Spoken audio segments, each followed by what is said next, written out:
The latest incident has been that of looting and violence that erupted in Diepsloot, north of Johannesburg. Of course, also reports coming through from the Vaal. But there seems to be questions about whether or not what happened is xenophobia, which means foreigners were specifically targeted, or was it public violence and criminality that just happens across the board. Residents, police and local leadership in Diepsloot are convinced that the violence there over the past few days was not xenophobia but pure criminality. On the other hand, though, you have other people, other experts who are saying that if you look at how it happened, it looks very similar to what happened in 2008 in May, where xenophobic attacks claimed the lives of over 60 people.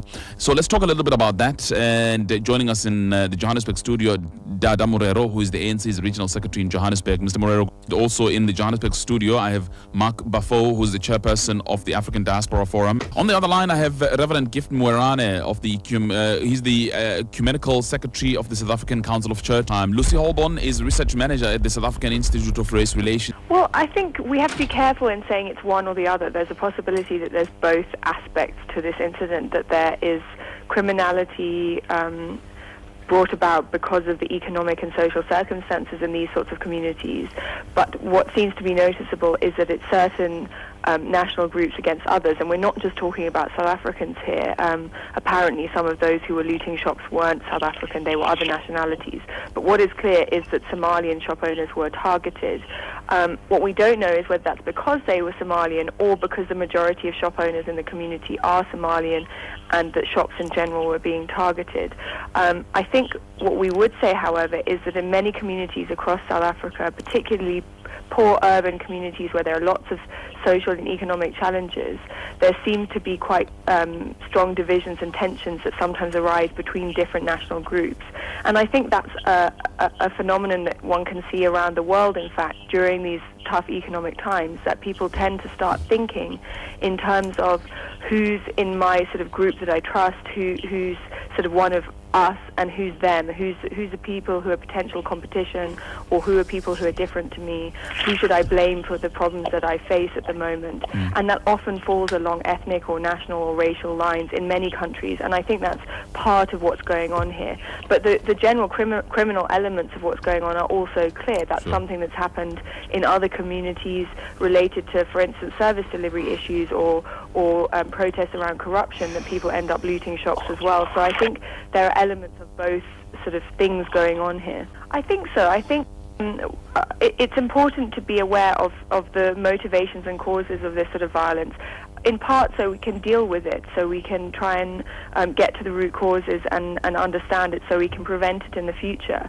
And I think what we're arguing is that one shouldn't rule out that nationality is playing a role in some of the violence we're seeing in some of the communities around the country. It's not always the case. A good example is we know, for instance, that foreign-owned shops are often targeted by thieves simply because they know that they probably don't have bank accounts, and therefore they're storing quite a lot of cash on the property because they're foreign immigrants and potentially illegal and don't have formal banking.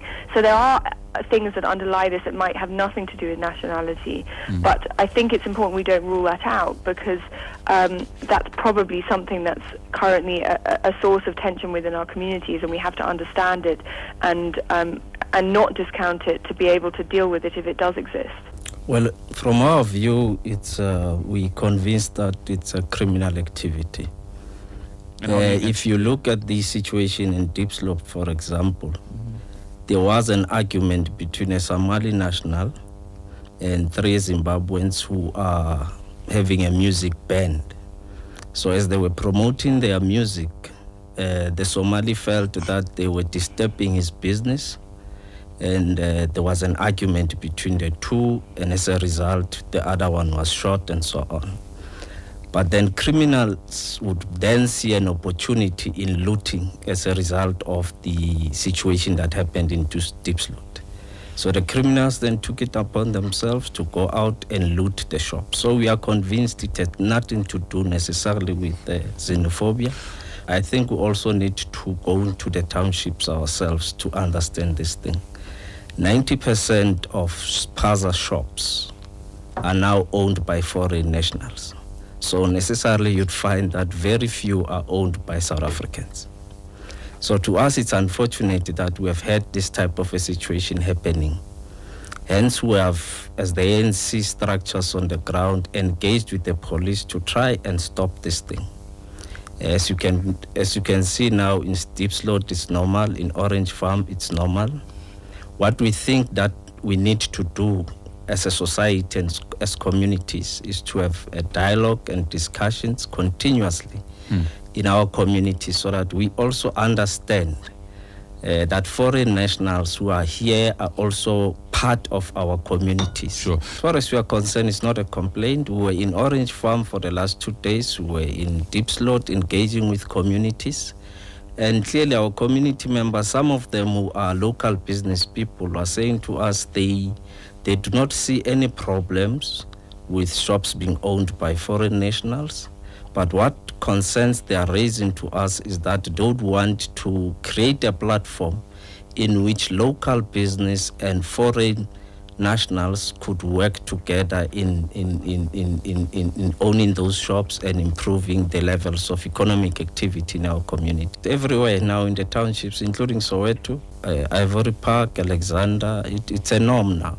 What has happened is that most of the local business owners would have then rented space to them because they probably decided that they would no longer want to pursue the business. Then they gave the space to foreign nationals to run the business. But our local business people are then saying there's a need for us to create a platform of engagement between local and foreign national, so that we can find better ways of ensuring that we build the economy in our country.